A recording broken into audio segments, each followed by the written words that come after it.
저를 보려고 하면은 오시면 됩니다.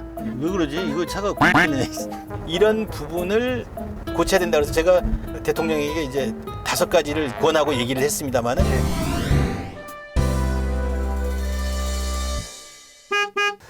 너무 행복한 시간을 정말 은밀하고 유익한 대화를 듣고 있고요. 당돌한 질문이긴 합니다만 사람이 계속 꿈을 꿔야 되잖아요. 다른 사람들은 농부님이 뭐 돈도 그렇게 많으시고 뭐 투자도 성공하셨는데 뭐 꿈이 있으시겠어? 라고 생각할 수도 있어요.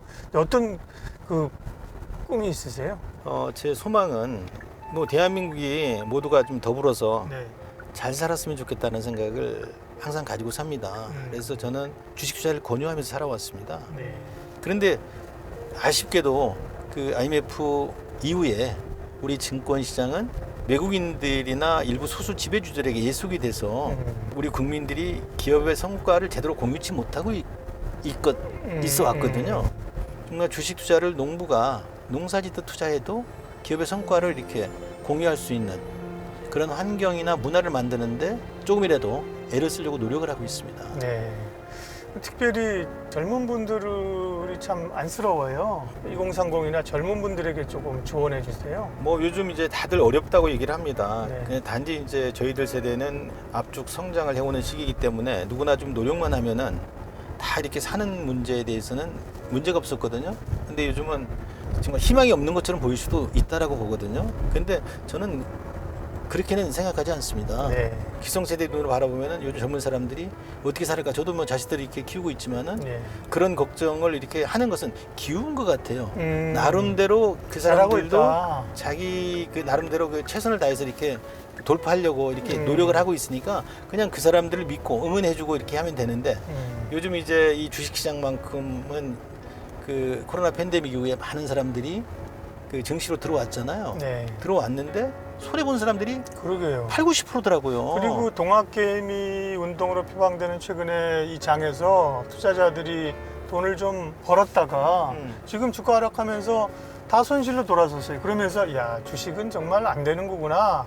다시 떠나게 만드는 게 너무 구조적으로 안타까워요. 그래서 이제 이런 것들을 볼 때 뭐가 문제인지 항상 이렇게 생각을 하지만 난 누구에게나 똑같은 그런 계기가 있다라고 생각을 합니다. 그래서 좀 긴 안목을 가지고 장기적인 계획하에 하나하나 이렇게 차근히 실행을 하다 보면은 그 꿈이 난 이루어질 거라고 보거든요. 평상시에 뭐 건강 관리는 어떻게 하세요? 그 뭐 특별한 운동하는 건 없고요. 네. 제가 이제 운동을 좋아하고 국립묘지를 산책을 굉장히 자주 합니다. 그래서 저를 보려고 하면은 국립묘지 산책을 오시면 됩니다. 그래서 오늘 사실 산 밑에 네. 제가 가는 신사임당 카페가 있습니다. 그쪽으로 한번 가보실래요? 좋습니다. 예, 이쪽으로 동작 초등학교를 맞춰서 가면 됩니다. 네, 동작초등학교로 예, 저희는 예, 짚고 예. 가겠고요. 이거 말로 하면 되지 않습니까? 맞습니다. 동작초등학교. 현재 항목을 선택할까요? 잘못됐습니다, 인식이. 내가 한번 해볼까? 잘 못 들었습니다. 다시 한 번만요. 이거 왜 그러지? 이거 차가 고물이네. 현대차도 한 2만 주 편입을 하고. 목적지를 말씀하세요. 동작 초등학교. 됐다. 그런데 과연 투자자 입장에서 기업들은 정말 주주들을 그렇게 생각하고 있는가? 최근에도 보면 뭐 기업 분할, 물적 분할 이런 거 얘기 나오면 투자자들이 경기를 일으키고요. 주주들과 소통하지 않는 게 너무 문제인 것 같아요. 대주주들, 회사 측이. 예. 그런 부분에서 한국은 참 배당도 적고, 네. 너무 그냥 우리가 알아서 주식시장에서 알아서 돈 벌어야 되는 거 아니야? 기업을 믿을 수 없어. 이런 시각도 솔직히 있습니다. 어떻게 생각하세요? 뭐 사실 이제 그런 부분이 좀 안타깝죠. 네. 이게 기업의 그 어떤 성과가 온전히 나한테 이렇게 돌아와야 되는데 우리나라는 장기 투자를 하게 되면은 오히려 자기의 어떤 자산이 이렇게 크게 쭈그러드는 그러니까요. 예, 뭐 그런 상황이 비일비재하게 발생이 되고 있잖아요. 그래서 우리나라는 정말 이게 코리아 이 디스카운트라는 불명예를 이렇게 우리가 지고 살고 있지 않습니까? 근데 이것을 빨리 벗어나야 되는데 그래서 이런 부분을 고쳐야 된다 그래서 제가 대통령에게 이제 5가지를 이제 권하고 얘기를 했습니다만은 예. 첫 번째가 불투명한 어떤 그 기업 지배 구조를 이렇게 개선해야 된다는 얘기를 하고, 두 번째는 이제 대주주도 배당을 통해 성과를 공유할 수 있는 투자 환경 문화를 만들어야 된다는 얘기를 하고, 예. 그다음에 상속 증여시 시가 평가 제도를 순자산 가치나 공정 가치로 평가를 해야 된다. 그다음에 금융 범죄에 대한 처벌을 좀 강화해야 된다.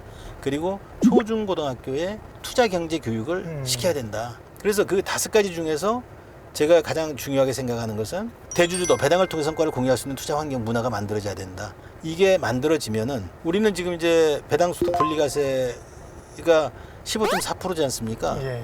그런데 이것도 이제 65세 이상 된 사람들에게는 그동안 일 열심히 했으니까 기업에 그리고 투자해서 기업의 배당을 통해 성과를 공유할 수 그리고 있도록. 근로소득은 줄어들고. 예. 네. 근로소득은 없는 거죠. 그렇죠. 그러면 네. 그 자금 가지고 기업에 투자가 돼서 배당을 통해서 성과를 공유할 수 있도록 하는 문화가 만들어지면은 가게와 기업이 함께 성장할 수가 있지 않습니까? 예. 그래서 배당소득 분리과세를 65세 이상은 면제를 해주거나 아니면은 뭐 이렇게 9%로 낮춰라. 네. 우리가 지금 2천만 원 이상이 되면은 종합소득세로 이렇게 환산이 돼가지고 예. 일부 대주주들은 대부분 다 배당을 15.4% 분리과세를 받더라도 종합소득세 2% 정도 세금을 다 이렇게 부담을 하지 않습니까? 예. 그런데 이제 2천만 원도 한 3, 4천만 원으로 올려서 배당 소득 3, 4천만 원 정도 이렇게 받고 이러면은 그 세금에 대해서는 좀 이렇게 분리과세를 좀 확대를 해서 9%나 10%만 이렇게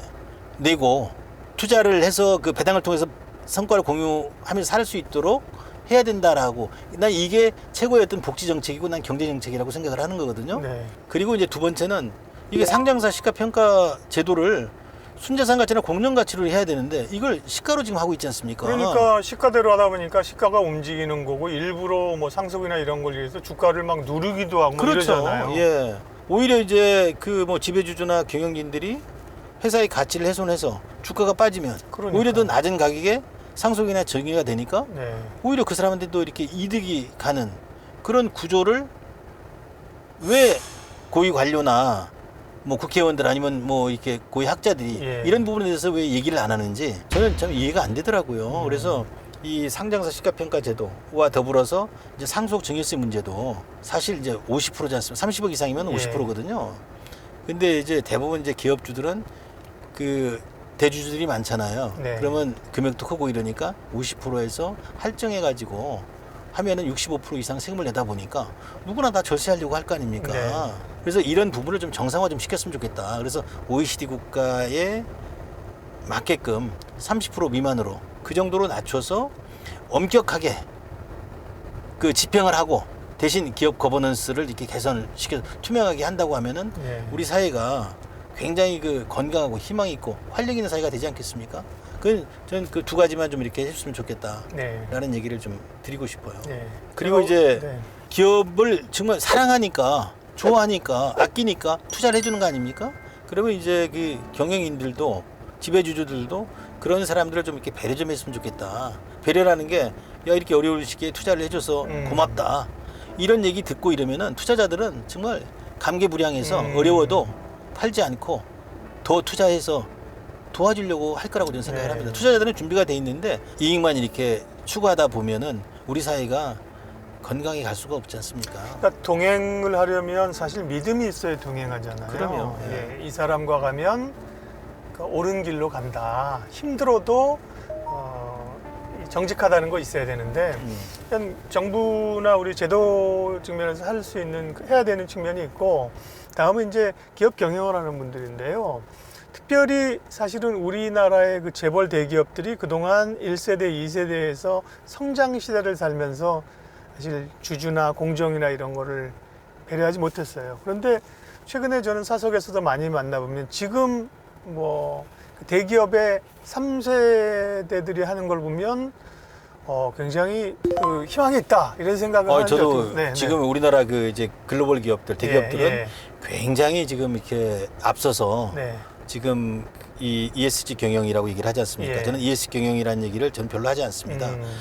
왜 그러냐면은 우리가 투자하는 주식회사라고 하는 것은 납입 자본에 대해서 유한 책임을 지잖아요. 네. 그러니까 기업인들은 유한 책임을 지니까 모험 정신을 가지고 뭔가 이렇게 우리 사는 세상에 재화나 서비스를 통해서 우리 삶을 보다 윤택하고 편안하고 풍요롭게 만들어주고 이익을 추구하는 집단이지 않았습니까? 예. 주식회사로 대변하는 그 기업은 주주가 있고, 그 다음에 이사회가 있고, 예. 그 다음에 감사위원회가 있습니다. 그래서 서로 견제하고 감시하면서 회사가 이렇게 성장을 해야 되는데, 우리는 지배주주에게 이사회도 종속이 돼 있고, 심지어는 감사위원까지도 네. 이렇게 종속이 돼 있다 보니까 투명하게 건강히 갈 수가 없는 구조거든요. 근데 이런 구조를 우리 이제 대기업이나 이런 쪽에서는 알고 ESG 경영이나 이런 부분을 지금 실천을 지금 하고 있는데, 네.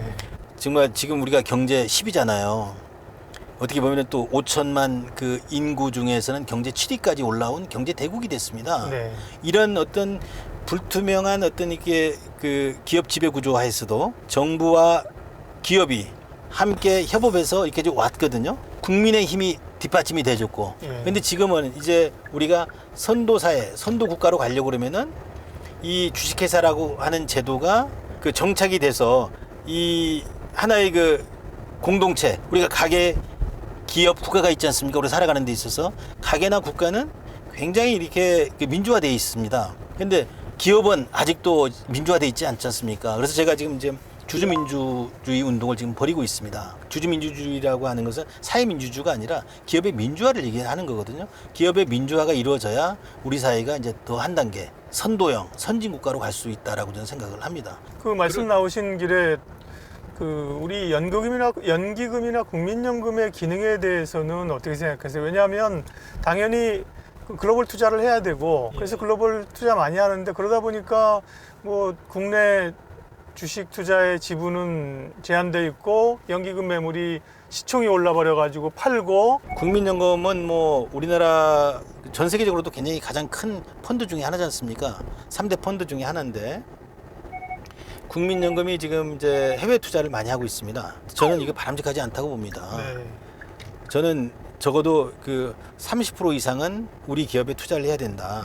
우리 삶의 터전에 투자를 해서 기업의 성과를 함께 이렇게 공유를 한다고 그러면은 우리 국민들이 다 함께 이렇게 그 성과를 이렇게 누릴 수가 있다고 생각을 하는데, 요즘 이제 일부 정치인들이 나와서 그 뭐 2055년도 되면은 국민연금이 고갈이 된다. 네. 이런 얘기를 이렇게 하고 이러는데 저는 그거에 공감하지 않습니다. 동의하지 않습니다. 네. 우리나라 기업에 이렇게 투자를 해서 지금 인터넷으로 세계가 지금 하나로 묶여졌고 세계가 지금 작아졌지 않습니까? 예. 그래서 우리나라 기업에 이렇게 투자를 해서 글로벌 시장을 통해서 돈을 벌어가지고 증권시장을 통해서 우리가 함께 공유할 수 있도록 만들기만 한다고 그러면은 정말 우리 대한민국은 굉장히 잘 사는 나라가 되지 않겠습니까? 나라가 잘 살면 국민도 부자 국민이 되지 않겠어요? 저는 그런 생각을 합니다.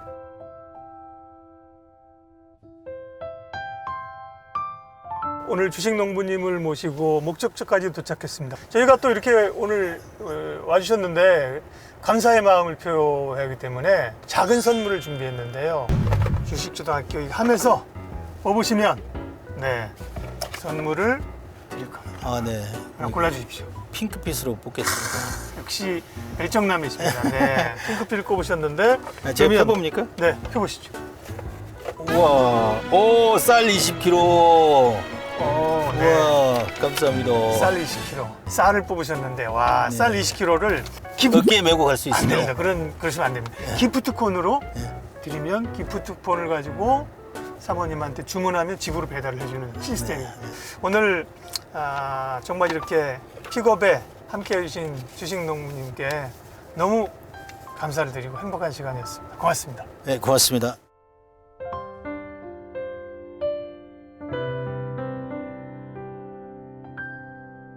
예민수의 픽업 첫 순서는 이렇게 마무리하겠습니다. 주식농부님과 너무 좋은 은밀한 귀한 대화를 나눴고요. 다음 또 초대 손님이 누가 될까 굉장히 궁금하고 저도 기대가 됩니다. 다음에 또 우리에게 유익한 분 모시고 픽업은 계속 이어가겠습니다. 여러분 고맙습니다. 대표님이 다음 출연자를 한번 지목해 주십시오. 누구라면 좋을까요? 김 교수님, 우리 그 예 박사님의 픽업에 꼭 출연 좀 해주세요.